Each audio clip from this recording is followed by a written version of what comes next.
সম্মানিত দর্শক, এক প্রফেসর আমাকে প্রশ্ন রাখলেন যে হযরত, আপনাদের উলামা একরাম যে যেখানে সুযোগ পায় শুধু মাদ্রাসা করে বসে থাকে। বড় বিল্ডিং যদি হয় 2টা করে, ছোট বিল্ডিং হলে 1টা করে, অর্থাৎ সহ প্রত্যেকটা মহলে মহলে মাদ্রাসা করে বসে থাকে। এবং গ্রাম অঞ্চলেও তারা মাহফিল করে এরকমভাবে ছোটোখাটো তারা মাদ্রাসা করে।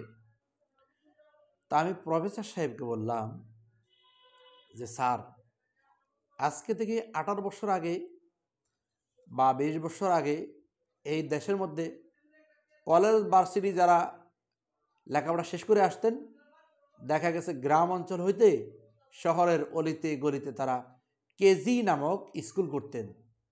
Cadet school, KG school, 1 KG school, আধা KG school, 2 KG school, model school, cadet, cadre, cadre, সেনা, এই ধরনের শব্দ দিয়ে তারা দেশের অলিতে গলিতে স্কুল দিত। স্যার, আপনার তো বয়স আমার থেকে প্রায় 20 বছরের বড়, আপনার বয়স হলে 65, আপনি বলেন তো আপনি তখন কোথায় ছিলেন?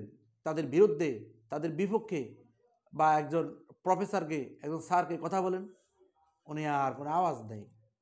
প্রিয় দর্শক, আজকে সারা দেশে অলিতে গলিতে মাদ্রাসা হওয়াতে এটা ধন্যবাদ, খুশির ব্যাপার। যেই ঘরের মধ্যে দিন থাকবে তার সন্তানেরা দিনদারিত্ব হবে, যে মা বাবা আলেমা হবে, হাফেজ হাফেজা হবে, মুফতি মুফতি সাহেবা হবে, দেখা গেছে তার ছেলে হবে দিনদারিত্ব, তার মেয়ে হবে আল্লাহওয়ালা আলেমা, ছেলে নামাজি হবে, মা নামাজি হবে।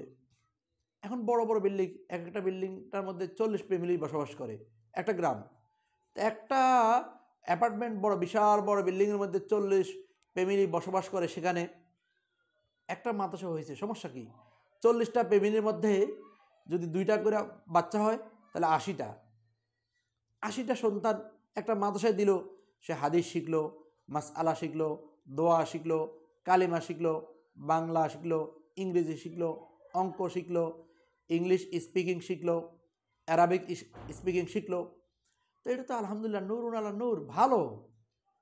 পবিত্র কোরআন শিখলো, পবিত্র কোরআনকে সহি শুদ্ধভাবে সে শিখতে পারলো। এটা তো বড় একটা খুশখবরির ব্যাপার। এর বিরোধী কিসের, মন খারাপের কিসের, হিংসাত্ব কেন? ভালো, ওয়েলকাম, তার স্বাগতম জানানো। যে প্রতিষ্ঠান আপনি এই অ্যাপার্টমেন্ট 12 তলার মধ্যে 40টা ফ্যামিলি থাকে, আপনি একটা দিয়েছেন। আমি বলবো পার্শ্ববর্তী অ্যাপার্টমেন্ট যেটা 12 তলা রয়েছে সেখানে একটা করেন, পাশে যেটা আছে সেখানে আরেকটা করেন।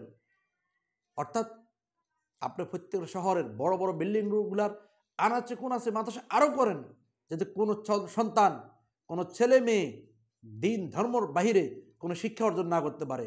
একমাত্র শিক্ষা অর্জন করবে, দিনদারিত্ব শিক্ষা অর্জন করবে, ইসলামিক শিক্ষা অর্জন করবে, কোরআনে শিক্ষা অর্জন করবে, হাদিস শিখবে, ধর্ম শিখবে, দিন শিখবে।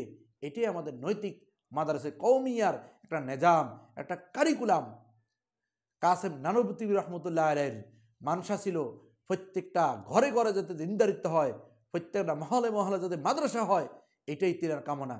আল্লাহ রহমতে সারা দেশের অলিতে গলিতে এখন মাদ্রাসা হয়েছে, আমরা এই জন্য ওয়েলকাম বা স্বাগতম জানাই।